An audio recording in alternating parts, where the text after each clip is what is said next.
یہ حکمرانی اللہ تعالیٰ نے دی ہے، یہ کرسی مجھے اللہ تعالیٰ نے دی ہے اور یہ سدا رہنی بھی نہیں ہے۔ میں آپ سے یہ رہنمائی چاہتی ہوں کہ اگر کوئی جتھا ہتھیاروں سے لیس ہو کر سڑکوں پہ آ جائے اور کہے کہ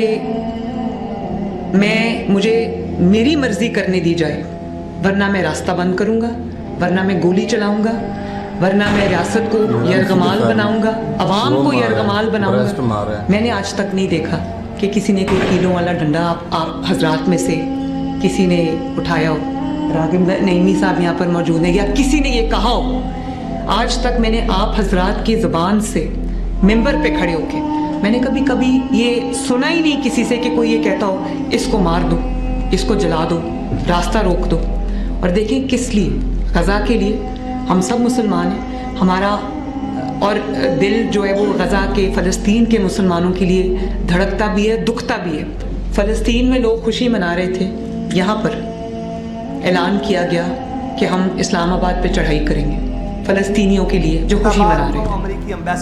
تو مجھے یہ بتائیے کہ کیا یہ آپ جینوئنلی یہ سمجھتے ہیں کہ فلسطینیوں کے لیے وہ مظاہرہ کیا گیا یا مظاہرہ پلان کیا گیا؟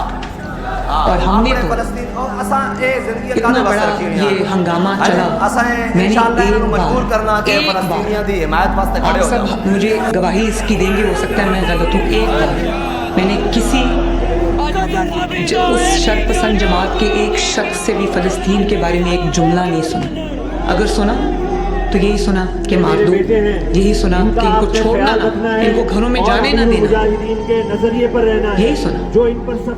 یا اور جو نظر آیا وہ کیا ہے کہ جو آپ کے قانون نافذ کرنے والے ادارے، پولیس اور رینجرز، ان کو پوائنٹ بلینک رینج سے گولی ماری گئی۔ مجھے بتائیں کوئی کھڑا ہو کے پوائنٹ بلینک رینج سے مسلمان شخص کو جو آپ کا محافظ ہے اس کو گولی مارے گا، آپ اس کو عشق رسول صلی اللہ علیہ وسلم کا دعویٰ کرنے والوں میں سے آپ ان کو اس میں ان کا شمار کریں گے؟ وہ گاڑیاں جن کو عوام کے ٹیکس پیئر کے پیسے سے خریدا گیا، ان گاڑیوں کو آگ لگائی گئی، وہ لوگوں کے خون پسینے کی کمائی ہے، وہ راستے بند کر دیے گئے، لوگوں کو اس قدر مشکل پیش آئی۔ اور میرے لیے بہت تکلیف دے گا کہ وجہ کہ ہم نے اسلام آباد میں جا کے ایک سفارت خانے پہ چڑھائی کر لی۔ تو دیکھیں ہم کسی ملک کی کسی جو فلسفی ہے، عقائد ہیں، ہم اس سے اگری کریں یا نہ کریں۔